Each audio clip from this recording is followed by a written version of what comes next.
Baik, pada pertemuan pertama ini, saya akan menjelaskan mengenai konsep dasar dari komputasi evolusioner, di mana nanti diharapkan pada pertemuan satu ini, setelah kalian belajar, itu akan mampu menjelaskan konsep dasar dan karakteristik utama komputasi evolusioner, serta hubungannya dengan algoritma cerdas. Nanti yang menjadi indikator adalah ketepatan dalam menjelaskan konsepnya, kemudian kejelasan dalam membandingkan komputasi evolusioner dengan metode optimasi lainnya, serta menyusun nanti rangkuman kategori dari algoritma evolusioner secara sistematis. Beberapa materi yang akan saya sampaikan, yang pertama adalah posisi evolutionary computation dan perubahan atau metafora dari evolutionary computation dasar. Kemudian kita akan melihat dari perspektif sejarah, lalu nanti kita membahas inspirasinya, yaitu secara biologi, di mana yang seperti saya sampaikan pada pertemuan awal dulu bahwa teori yang mendasari itu adalah teori evolusi Darwin. Kemudian ada juga genetika untuk algoritma genetik. Kemudian nanti kita akan membahas motivasi apa untuk evolutionary computation, contoh area aplikasinya. Nanti di pertemuan berikutnya kita lanjut ke evolutionary algorithm. Nah, ini adalah referensi yang bisa kalian gunakan untuk materi di pertemuan kali ini. Kita lihat sekarang posisi dari evolutionary computation. Ya. Diagram ini menunjukkan struktur hierarki bidang ilmu pengetahuan. Kita mulai dari yang paling luas, yaitu universe, yang mencakup seluruh objek kajian yang ada.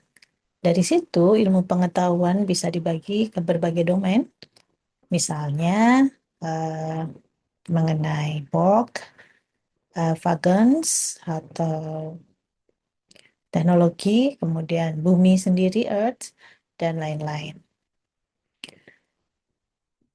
Nah, sekarang kita lihat jalur yang ditandai dengan warna merah.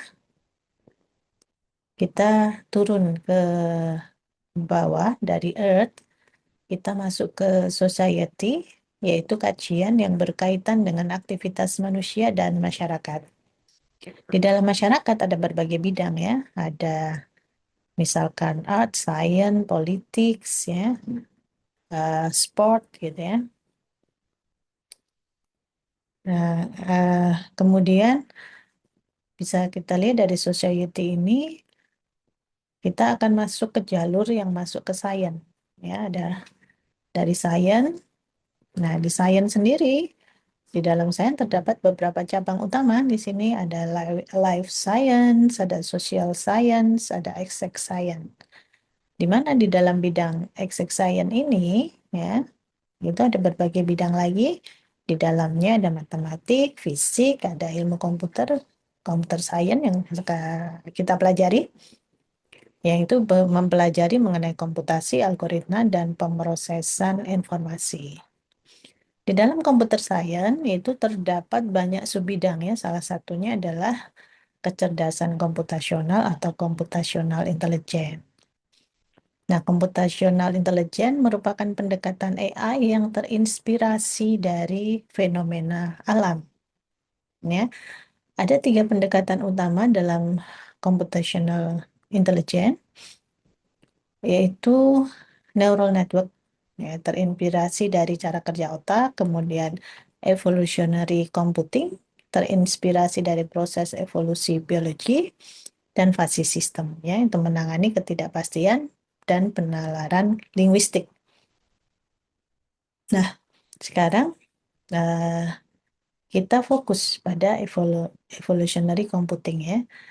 Jadi diagram ini menunjukkan bahwa evolutionary computing adalah bagian dari computational intelligence yang berada dalam computer science yang merupakan bagian dari exact science dalam domain sains. Dengan kata lain, posisi komputasi evolusioner dalam ilmu komputer mirip seperti salah satu cabang dalam artificial intelligence yang meniru mekanisme evolusi alam untuk menyelesaikan masalah optimasi. Ya, kita di sini ya. Nah, ini tadi penjelasan yang saya sampaikan bahwa evolutionary computation bagian dari ilmu komputer. Dan perlu ditegaskan juga, evolution computation bukan bagian dari ilmu alam atau ilmu biologi ya. Jadi biologi sendiri itu memberikan inspirasi dan terminologi. Jadi istilahnya saja. Evolutionary computation dapat diaplikasikan dalam penelitian biological. Nah, kita lihat sekarang metafora komputasi dari evolusi utama ya.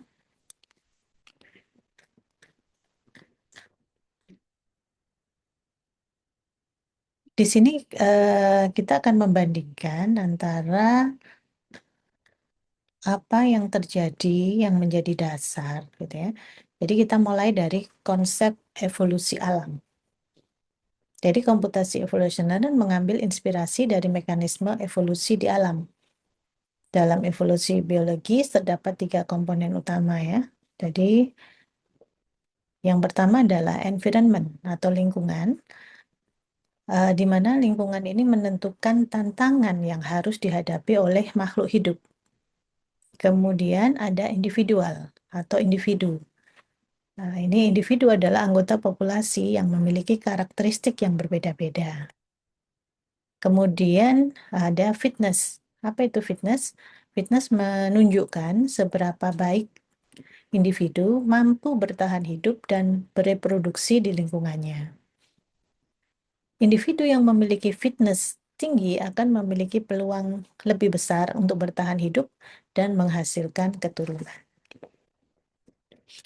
Nah, sekarang kita hubungkan dengan sebelah kanan ya, di sini yang problem solving dalam komputasi ya. Konsep ini diadaptasi, jadi konsep evolusi yang sebelah kiri ini diadaptasi dalam komputasi evolusioner untuk menyelesaikan masalah komputasi atau problem solving. Di mana kalau kita lihat sebelah kiri itu ada environment, ada individual, ada fitness, maka di sebelah kanan padanannya adalah environment adalah sama dengan problem itu sendiri di dalam problem solving. Ya, jadi ini adalah masalah yang ingin kita selesaikan. Kemudian di dalam permasalahan itu ada candidate solution, di mana setiap individu dalam populasi itu direpresentasikan sebagai calon solusi terhadap problem tersebut. Nah, kemudian fitness itu setara dengan kualitas atau kualitas solusi yang berfungsi sebagai fitness tadi. Nah, berfungsi seperti fitness. Jadi kalau dia menunjukkan seberapa baik solusi tersebut di dalam menyelesaikan masalah.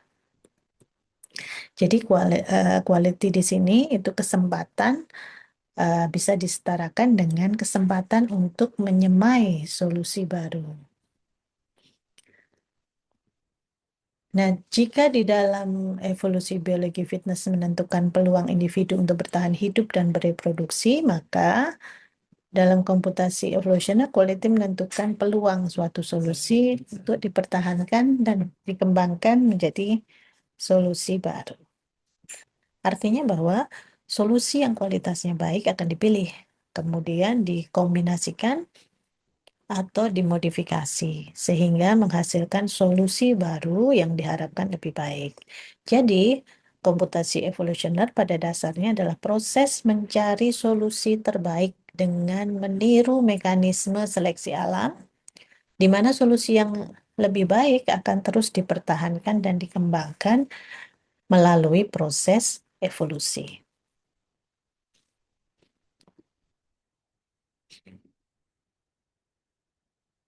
Bagaimana metafora komputasi evolusi utama? Perlu diketahui bahwa lingkungan tertentu itu dipenuhi dengan populasi individu yang berjuang untuk bertahan hidup dan bereproduksi, seperti yang dijelaskan tadi. Nah, fitness individu ini ditentukan oleh lingkungan dan berhubungan dengan seberapa baik mereka berhasil dalam mencapai tujuan mereka. Dengan kata lain, ini mewakili peluang mereka untuk bertahan hidup dan berkembang biak. Sementara itu, dalam proses pemecahan masalah, gaya coba-coba atau trial and error melalui stokastik juga dikenal dengan generate and test. Masih ingat, ini materi di kecerdasan artifisial, bahwa untuk menentukan individu-individu kita melakukan generate and test. Jadi semua kemungkinan kita coba, ya. Kemudian kita hitung sehingga diperoleh mana yang paling optimum. Ya, jadi kita memiliki kumpulan solusi kandidat, ya. Jadi semua kandidat kemudian dihitung gitu kan pada saat generate and test. Jadi di generate dan dites. Nah, kualitas mereka, seberapa baik mereka memecahkan masalah, itu menentukan kemungkinan mereka akan disimpan dan digunakan sebagai sumber atau benih untuk membangun solusi kandidat lebih lanjut.